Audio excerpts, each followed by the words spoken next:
probably see that and be like, "Oh man, this looks great." Yeah, exactly. There's a cute elf girl, and she's made to suffer horribly. Yes. Because that happens in Goblin Slayer too, and I'm just Yeah, well, it seems like a trope. yeah, that's naturally. Again, you've apparently only recently learned the word ryona. I did only. Okay, so You're welcome. Yes, you're welcome. Thank you. I had this conversation with Thomas on Twitter like a week or two ago. So there's this term called ryona, and what it refers to is basically a fetish referring to like battle damage, essentially. And so Mark knows That's this. a very nice way. That's such a nicer way of putting it. Hey, this is a PG-13/R-rated show. No, it's not R-rated, but we're not monetized. /R-rated, in other words, essentially R-rated. Yeah, we're pretty R-rated ourselves. We're used to that. Mark and I, like, we do these conventions, and Mark has been around enough times to know that, like, I'll have like 1 or 2 customers a year, and they'll come to me and they'll be like, "Can you draw rogue?" I'm like, "Yeah, I can draw rogue." And it's like, "With battle damage?" I'm like, "Yeah." And I was like, "You mean like a cut?" And they're like, "Dude, just go all out. Just, you know." Like one cut. When Tim thinks battle damage, he thinks like the battle damage He-Man action figure where you press it right, back, the thing pops off. Yeah, like his armor like spins around in his chest, and there's like 3 slash marks on it or something. I remember that. Like, no! I want her clothes ripped off, and I want her cleavage showing, and I want blood scratched on her titties. Some of the old comics kind of did that, where it's just like, no, her entire outfit has been torn to little tiny shreds. This is going back to the 80s. Yeah, Savage Land Rogue, and that's actually a really famous design. I think Jim Lee is the one who drew it, but she has like the feather in her headband, and she's got like, you know, her clothes have been torn, so it's like practically like a shredded bikini that she's wearing. Yeah, it's Savage Land Rogue. And then Empowered is like a comic based entirely around that. Yeah, Empowered, but ryona can also. It doesn't necessarily refer to just damaged clothing. Yeah, it's more like just punching her in the stomach as hard as possible till she vomits. No, it's just the punching part. That's the important part. It's basically, from what I understood, because I didn't even know there was like a term for this or a tag on eHentai for this. But it was basically just like violence against women as a sexual fetish. Well, here's the thing. I don't consider it. It's Japanese. In a way, it's more than for a sexual fetish. Of course, there's the fetish aspect, but in a way, I consider it like a test of a character. So it's like I consider it kind of important. If you're going to have a female character, she has to be at risk for something. Otherwise, you don't want her to be a Mary Sue. Heroic. So I consider ryona to be kind of a requirement in a non-sexual way, even. Well, it's kind of like Wolverine, for example. Like some of the best covers of Wolverine are like when he's out in the wasteland in like the frozen tundra, like completely shirtless and having like wires and stuff coming out of him. It's that idea that, yeah, it's that concept of you show kind of the struggle that character is going through, or and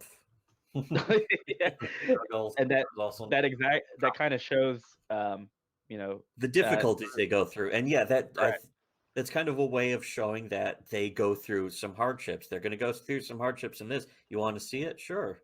And I think that's interesting to expose to female characters, because usually female characters are completely protected from that, and for good reason. Because women are supposed to be protected from that in real life. It's usually why people don't even want to see violence towards women, even portrayed fictionally. I might be getting into some of my anti-feminist stance. Yes, but for me, you can't be a heroic character and also be protected by an entire demographic. Unharmed permanently. Yeah, there has to be some kind of risk, and that's why I consider ryona not even a sexual fetish. I consider it a requirement. I have like 3 rules for all the comics I write. 1 is it has to have violence against women. 2 is it has to feature punching down against the marginalized, and then 3 is I forgot, but it's in at least one of them is in everything I write. But yeah, objectification. The 3rd one was objectification of women. Let's talk about that real quick, because in literally, I don't recall any violence. There is. It actually got cut by the artist, and I don't want to throw him under the bus too much, but the part where she is bandaged up after a fight, and Commander Raditz is like, "Hey, you did a good job," there's supposed to be a page where she goes to school the next day and she's like wincing because she had a shard of glass from her canopy like spear through her ribs, and she's like, oh, that hurt, but I'm doing okay at least. And it's basically like she's getting wounded at work and going through school with like just being taped up to show that there was actual consequences and to show that it was real and that it could have an effect on her, her real life.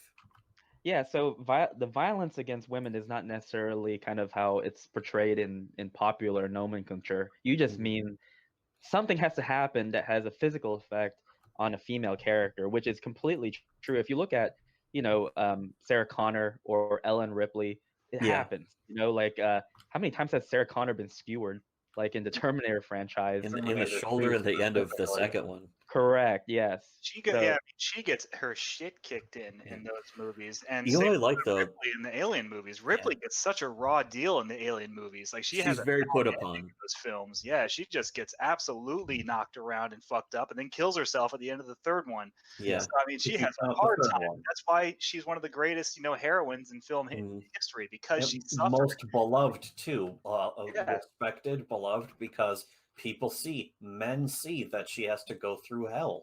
Yeah, and it doesn't have to have actual violence. She doesn't get like ripped or torn or anything in the first Alien movie, but she goes through a lot of. She doesn't get splashed with acid or anything. Yeah, she doesn't have armor. Absolutely, she gets chased around. She gets terrified. She gets absolutely menaced by the what's he called? The big chap? Is that what that alien's called in the first one? By the big chap. Just absolutely just like terrorizes her throughout that movie, and then every time she thinks she's killed it, it's still there until she finally blows it out the airlock at the end. She still has to try so hard, and then they up the it's game very desperate. Yeah, Aliens is like she's just trying even harder, and it's worse because she's lost her daughter. Like she finds out her daughter grew up without her and died of old age. Yeah, so she's already just got this really tragic backstory and loss, and then one that's especially science fiction-y too. It's something that she was you don't see in any other genre. Yeah, it's actually bizarre. She had to suffer the worst fate of all, which is being cloned into a Joss Whedon screenplay movie.